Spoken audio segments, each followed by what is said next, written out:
sœurs, que la paix et la grâce de notre Seigneur et Sauveur Jésus-Christ soient avec vous. Ici est WH Redemption Ministries pour notre dévotion matinale pour ce samedi 6 avril 2024.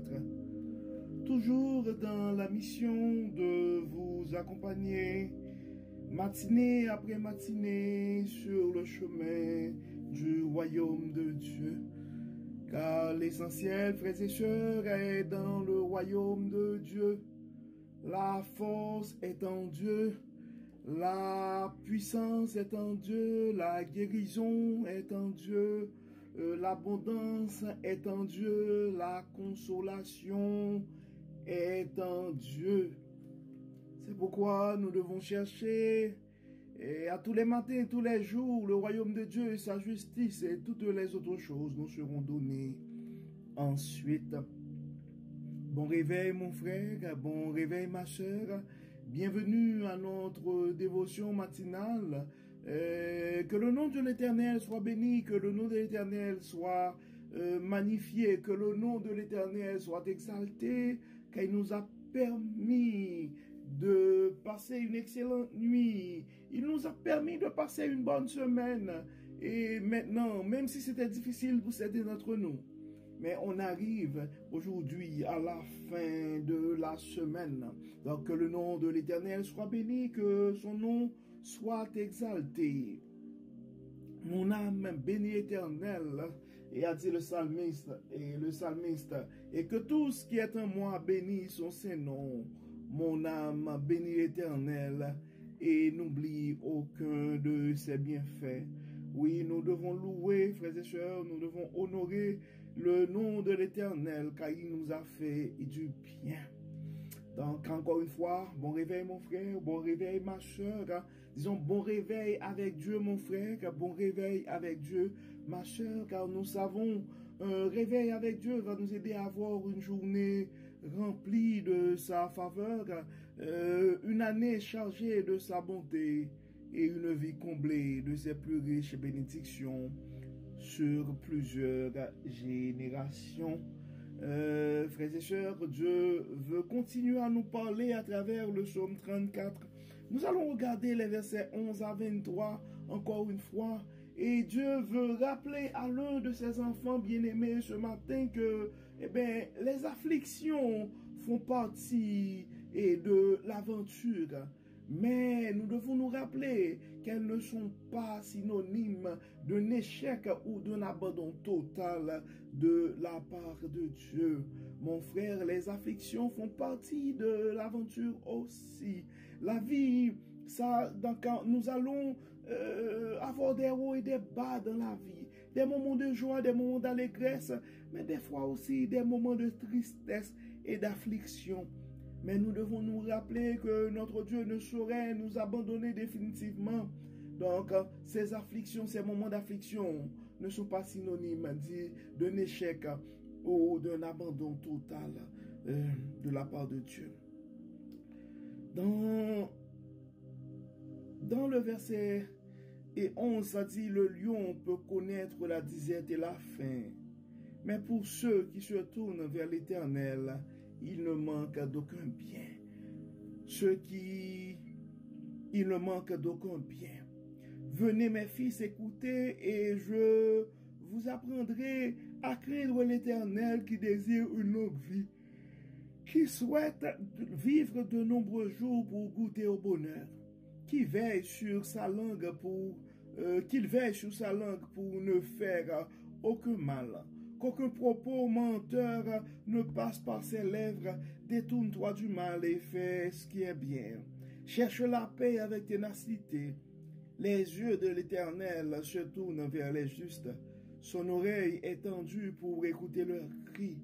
Mais l'Éternel s'oppose à ceux qui font le mal, pour ôter de la terre jusqu'à leur souvenir. Lorsque les hommes justes lancent leurs cris vers lui, l'Éternel entend. Aussi, il les délivre de toute leur détresse. Car l'Éternel est proche de ceux qui ont le cœur brisé. il sauve ceux qui ont un esprit abattu. Mais ça continue dans le verset 20 pour dire de nombreux malheurs atteignent le juste, mais l'Éternel le délivre tous. Il veille sur ses eaux, aucun d'eux n'est brisé. Le malheur fera mourir le méchant, les ennemis du juste porteront leur condamnation. Mais l'Éternel sauve la vie de tous ses serviteurs, et ceux dont il est le refuge ne seront jamais condamnés. Frères et sœurs, et dépendamment de ta situation ce matin, et quand on fait cette lecture, ben, tu pourrais te poser plein de questions. Tu pourrais rentrer dans ce qu'on appelle une dissonance cognitive.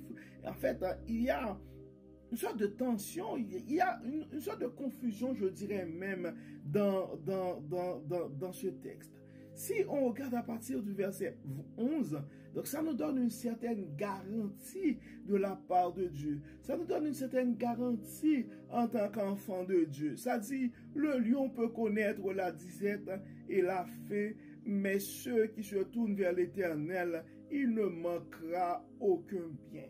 Probablement, tu regardes ta vie présentement, tu es la proie d'une grande faim, tu connais la disette et en fait, tu vas à l'église et puis il te manque beaucoup de choses. Alors que tu répètes souvent, l'Éternel est mon berger, je ne manquerai de rien. Tu vas probablement te poser la question, mais qu'est-ce qui arrive? Le lion peut connaître la disette et la faim. Mais pour ceux qui se tournent vers l'Éternel, il ne manquera aucun bien. Et alors que toi, tu as la confirmation que tu te tournes vers l'Éternel. Tu es fidèle, tu es très actif, tu es très active dans le ministère. Et malgré tout, tu vois des manques dans ta vie et des gens qui ne sont pas aussi zélés que toi. Eh bien, tu as l'impression que ces gens ont de l'abondance dans leur vie. Et dans versets 12 et 13, ça dit, venez mes fils, écoutez-moi, et je vous apprendrai à craindre l'Éternel. C'est comme on pourrait voir que si on a la crainte de l'Éternel, on ne manquera, on n'aura aucun manque dans notre vie. Alors que nous autres qui désirons une longue vie comme tout le monde, nous autres qui aimerions vivre la belle vie comme tout le monde, mais la réalité, c'est quelque chose d'autre. Alors que dans le verset 13 et 14, ça dit, et même le verset 15, qui désire une longue vie? Qui souhaite vivre de nombreux jours pour goûter au bonheur? Tout le monde peut-être. Qu'il veille sur sa langue pour ne faire aucun mal. Qu'aucun propos menteur ne passe sur ses lèvres. Probablement tu repasses ta vie, puis tu penses que tu es dans la catégorie des justes parce que tu veilles sur ta langue et tu ne fais pas de mal à quiconque. Tu n'es pas menteur. Alors que tu as toujours des manques dans ta vie. Tu connais la faim, tu connais la disette, ou tu connais des moments difficiles dans la vie. Et des fois, et c'est pourquoi des fois certains de nos frères et sœurs disent, pourquoi moi Seigneur, pourquoi moi?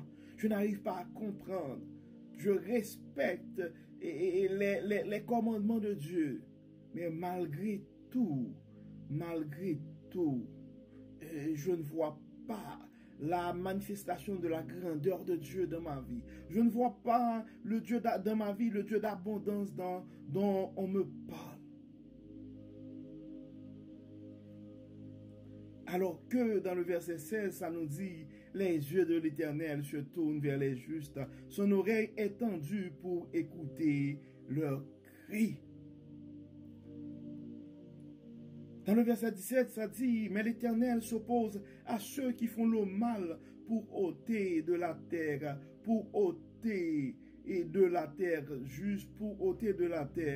jusqu'à leur souvenir.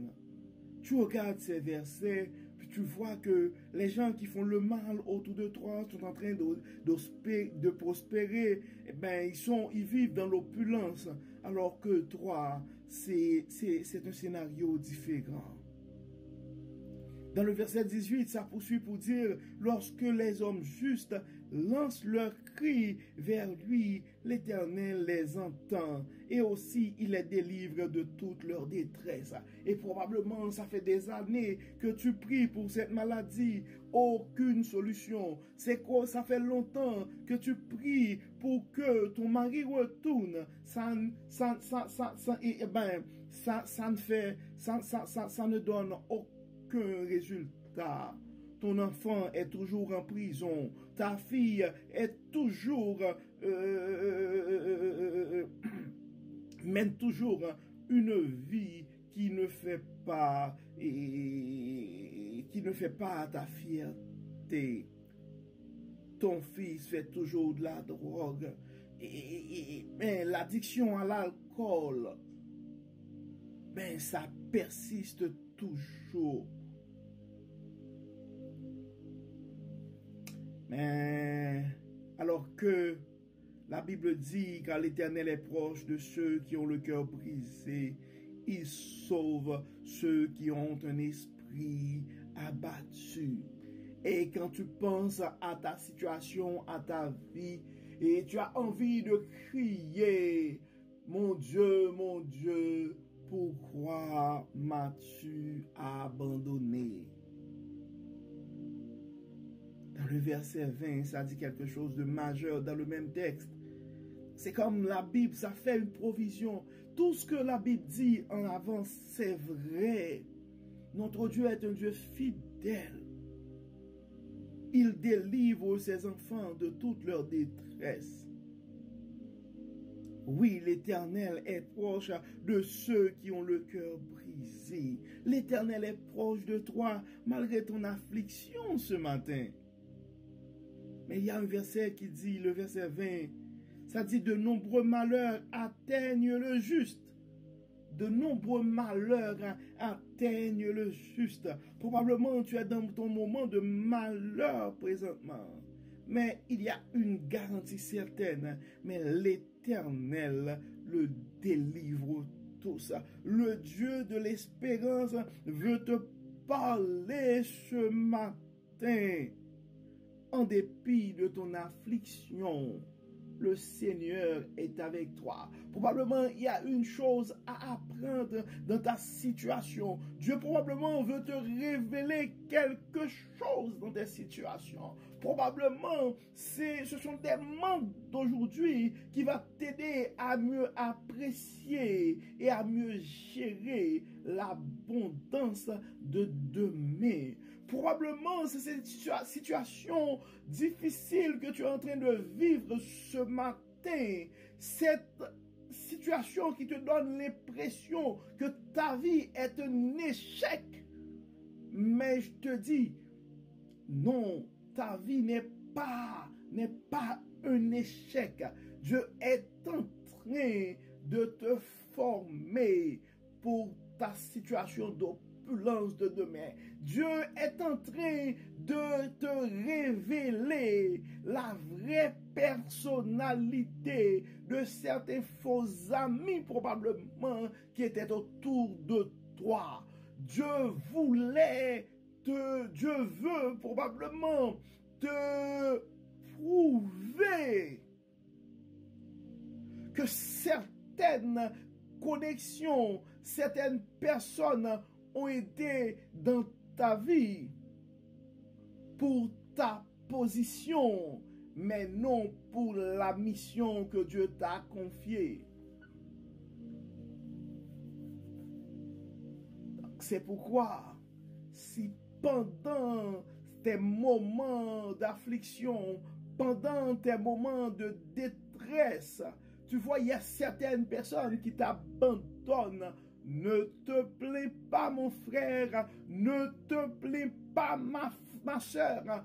Si pendant tu vois que présentement tu es dans une situation difficile au niveau de ton couple, au niveau de ton travail, ou au niveau de ton entreprise, méprisent, des gens t'abandonnent, les gens cherchent toutes sortes d'excuses, de prétextes pour ne pas se présenter. Garde ta confiance.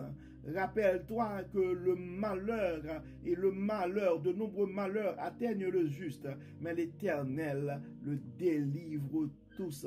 Donc, tes afflictions de ce matin font partir aussi de l'aventure, de ta formation, de la construction de ta personnalité de gagnant. Mais elles ne sont pas synonymes d'un échec définitif ou d'un abandon total de la part de Dieu. Ta situation présente, mon frère, ta situation présente, ma soeur, je sais que ça peut faire mal, je sais que c'est difficile à avaler. Mais tu dois te rappeler ce matin que rien n'est impossible à Dieu et tu dois avoir la conviction autant marquée, Dieu va te relever en dignité. Autant marqué, tu vas avoir ce témoignage. Autant marqué, tu vas voir la gloire de Dieu, la grandeur de Dieu, les faveurs de Dieu et la bonté de Dieu dans ta vie. Prends courage, mon frère. Prends courage, ma soeur. Et garde ta foi. Garde ta foi. Garde ta foi. Garde tes yeux fixés sur le grand Dieu Jéhovah. Il est le Dieu de l'abondance. Il est le Dieu de la guérison. Il est le Dieu de toute espérance. Donc nous allons prier, frères et sœurs. Nous allons demander à Dieu de nous accompagner. Nous allons demander à Dieu de nous fortifier. Nous allons demander à Dieu aussi d'intervenir et de nous donner autant marqué ce témoignage. Dieu de bonté, Dieu de miséricorde, grand architecte de l'univers, toi le grand Jéhovah Jireh, toi le Seigneur par excellence, le bon berger qui donne sa vie pour ses brebis. Nous nous présentons devant toi ce matin, nous voulons présenter devant toi ce matin, Seigneur, les afflictions, les souffrances, les calamités, les angoisses de nos frères et sœurs. Tu les connais par leur nom. Tu connais le nom de leurs enfants. Tu connais le nom de leurs conjoints. Tu connais leurs adresses. Tu connais leurs angoisses. Dieu de bonté, Dieu de miséricorde, Dieu de la faveur. Nous te demandons, Seigneur, de faire grâce et d'intervenir dans la vie de tes enfants de bien-aimés. Donne, Seigneur, à tes enfants bien-aimés, à ces frères et sœurs qui sont dans l'affliction ce matin, une double portion de bénédiction. Fais briller ta gloire, ta lumière sur eux, afin que les gens autour d'eux puissent voir, comprendre et réaliser que tu es le Dieu de toute bonté et tu n'abandonnes et que tu n'abandonnes jamais tes enfants.